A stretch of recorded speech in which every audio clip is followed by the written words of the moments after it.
Assalamualaikum warahmatullahi wabarakatuh. Menjelaskan tentang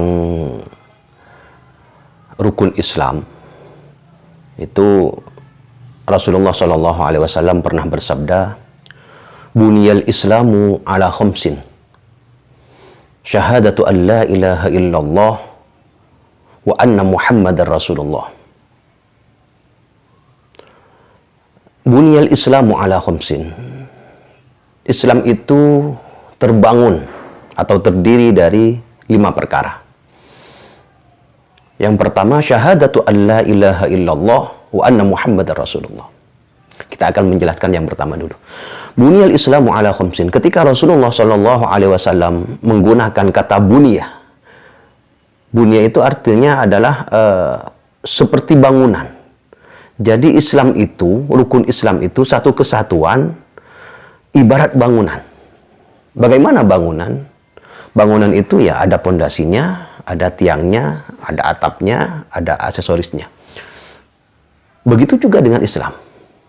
Nah, maka kemudian buniyah al-Islamu, Islam. Tentang Islam, apakah khusus untuk nama agama yang dibawa oleh Nabi Muhammad untuk umatnya, atau agama terdahulu juga disebut dengan Islam? Iya, agama terdahulu juga disebut dengan Islam, tapi sifatnya. Karena Islam itu adalah kepasrahan. Kepasrahan diri kepada Allah Subhanahu wa Ta'ala. Jadi semua agama yang menuntun umatnya, menuntun semua manusia untuk pasrah kepada Allah Subhanahu wa Ta'ala, itu sifatnya disebut Islam. Hanya Nabi Yusuf juga berdoa, "Tawaffani muslimah wa alhiqni bis sholihin." Wafatkan saya ya Allah sebagai orang yang pasrah kepadamu, sebagai orang Islam. Kenapa? Karena agama, semua agama Nabi terdahulu juga punya sifat muslim. Sifat yang pasrah kepada Allah Subhanahu wa Ta'ala. Agama Yahudi namanya Yahudi, tapi sifatnya pasrah kepada Allah Subhanahu. Muslim juga. Agama Nasrani namanya Nasrani, tapi sifatnya juga Muslim, pasrah kepada Allah Subhanahu wa Ta'ala. Nah, bagaimana dengan agama yang dibawa oleh Nabi Muhammad SAW? Itu nama dan sifatnya Islam. Jadi agama Islam itu sifatnya pasrah juga kepada Allah Subhanahu wa Ta'ala. Namanya Islam juga. Itu sebagaimana disebutkan oleh Nabi Ibrahim, sebagaimana juga dijelaskan dalam Al-Qur'an, "Millata abikum Ibrahim huwa sammakumul muslimin." Millata abikum Ibrahim. Agama atau kepercayaan nenek moyang kalian Ibrahim. Huwa sammakum. Dia yang memberikan nama kalian itu al-muslimin, orang-orang yang pasrah kepada Allah Subhanahu wa Ta'ala. Jadi bagi umat Nabi Muhammad, Islam itu sebagai sifat sekaligus sebagai nama. Sementara untuk nama-nama agama terdahulu sebelum Nabi Muhammad, itu namanya sesuai dengan agama yang dibawa oleh mereka, tapi sifatnya semuanya termasuk muslim. Syarat yang pertama rukun Islam itu adalah syahadatu an la ilaha illallah. Bersaksi bahwa tidak ada Tuhan kecuali Allah.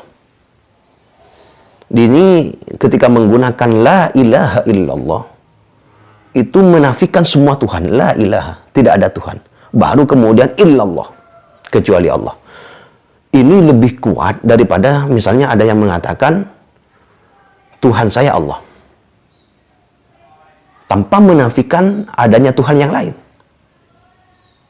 Tapi kalau sudah menggunakan la ilaha illallah, tidak ada Tuhan kecuali Allah. Kemudian yang kedua, ini masih rentetan dari rukun Islam yang pertama. Wa anna Muhammadar Rasulullah. Dan sesungguhnya Muhammad itu adalah utusan Allah. Dan ini khusus untuk umat Nabi Muhammad. Artinya syahadat bagi umat-umat terdahulu sama. di bagian pertamanya. La ilaha illallah, baru kemudian di bagian keduanya itu sesuai dengan Nabi yang diutus kepada mereka. Kalau yang diutus kepada mereka Nabi Musa, maka asyhadu an la ilaha illallah wa anna Musa Rasulullah. Ketika yang diutus kepada mereka Nabi Isa, ya syahadatnya asyhadu an la ilaha illallah wa anna Isa Rasulullah. Begitu juga dengan nabi-nabi yang lain. Kenapa kita harus mempercayai bahwa Nabi Muhammad utusan Allah? Ya karena ini termasuk kunci. Dan ini yang la ilaha illallah, baru kemudian di bagian keduanya itu sesuai dengan Nabi yang diutus kepada mereka. Kalau yang diutus kepada mereka Nabi Musa, maka asyhadu an la ilaha illallah wa anna Musa Rasulullah. Ketika yang diutus kepada mereka Nabi Isa, ya syahadatnya asyhadu an la ilaha illallah wa anna Isa Rasulullah. Begitu juga dengan nabi-nabi yang lain. Kenapa kita harus mempercayai bahwa Nabi Muhammad utusan Allah? Ya karena ini termasuk kunci. Dan ini yang disebutkan dalam surah Al-Insyirah, wa rafa'na laka dzikrak. Dan kami meninggikan penyebutan namamu Muhammad. Bagaimana caranya? Di antara caranya adalah ya dengan menyertakan nama Nabi Muhammad SAW dalam syahadat, dalam sholat, dalam adzan. Itu tidak lengkap kecuali kita menyebut nama Rasulullah SAW. Makanya ketika ada orang menghina Nabi Muhammad SAW, yakinlah bahwa orang itu yang keliru. Kenapa? Karena Nabi Muhammad orang yang mulia. Wa rafa'na laka dzikrak. Dan kami yang mengangkat, meninggikan penyebutan namamu Muhammad. Dan Allah yang meninggikan itu, bukan manusia. Wa rafa'na laka dzikrak. Kemudian muncul pertanyaan. Ini kan tentang syahadat, untuk menunjukkan keislaman seseorang. Apakah orang yang Islamnya Islam keturunan, yang dimaksud Islam keturunan itu ya dia lahir dari ayah dan ibu yang muslim. Ayahnya muslim, ibunya muslimah. Maka kemudian anaknya itu dididik dalam ajaran Islam sampai dia balik. Nah, ini biasanya disebut dengan Islam keturunan. Nah, bagaimana dengan syahadatnya muslim keturunan ini? Kapan dia harus bersyahadat? Yang harus bersyahadat itu orang yang sebelumnya belum Islam, maka kemudian dia harus mengikrarkan, harus memberi kesaksian bahwa dia muslim. Tapi kalau sudah sejak keturunan, sudah sejak lahir dia dalam keadaan Islam, tidak perlu. Kenapa? Karena dalam kehidupan sehari-harinya dia sudah tampil sebagai seorang yang muslim. Sehingga orang-orang yang menyaksikan dia, oh dia muslim. Dan sejak lahir, kullu mauludin yuladu sallallahu alaihi wasallam, yakinlah bahwa orang itu yang keliru. Kenapa? Karena Nabi Muhammad orang yang mulia. Wa rafa'na laka dzikrak. Dan kami yang mengangkat, meninggikan penyebutan namamu Muhammad. Dan Allah yang meninggikan itu, bukan manusia. Wa rafa'na laka dzikrak. Kemudian muncul pertanyaan. Ini kan tentang syahadat, untuk menunjukkan keislaman seseorang. Apakah orang yang Islamnya Islam keturunan, yang dimaksud Islam keturunan itu ya dia lahir dari ayah dan ibu yang muslim. Ayahnya muslim, ibunya muslimah. Maka kemudian anaknya itu dididik dalam ajaran Islam sampai dia balik. Nah, ini biasanya disebut dengan Islam keturunan. Nah, bagaimana dengan syahadatnya muslim keturunan ini? Kapan dia harus bersyahadat? Yang harus bersyahadat itu orang yang sebelumnya belum Islam, maka kemudian dia harus mengikrarkan, harus memberi kesaksian bahwa dia muslim. Tapi kalau sudah sejak keturunan, sudah sejak lahir dia dalam keadaan Islam, tidak perlu. Kenapa? Karena dalam kehidupan sehari-harinya dia sudah tampil sebagai seorang yang muslim.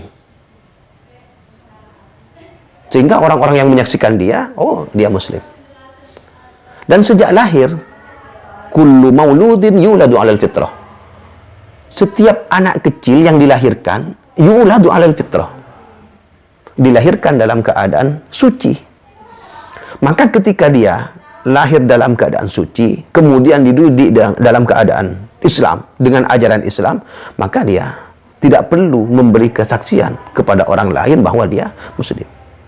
Karena adanya syahadat ini, persaksian yang sebelumnya dia tidak Islam, menjadi Islam. Tapi kalau dia sudah keturunan, artinya sejak lahir dia dalam keadaan Islam, kemudian dia tidak pernah keluar dari Islam, maka dia tidak perlu bersyahadat untuk memberikan kesaksian sebagaimana. Apalagi dalam sholatnya, dia sudah terbiasa membaca syahadat itu. Maka orang yang muslim keturunan, disebut muslim keturunan, dia tidak perlu mengucapkan, tidak perlu mengikrarkan syahadatnya di depan orang lain. Karena dia memang sudah dalam kehidupan sehari-harinya, apa yang dia lakukan sudah sesuai dengan ajaran Islam. Wallahu a'lam bishawab. Assalamualaikum warahmatullahi wabarakatuh.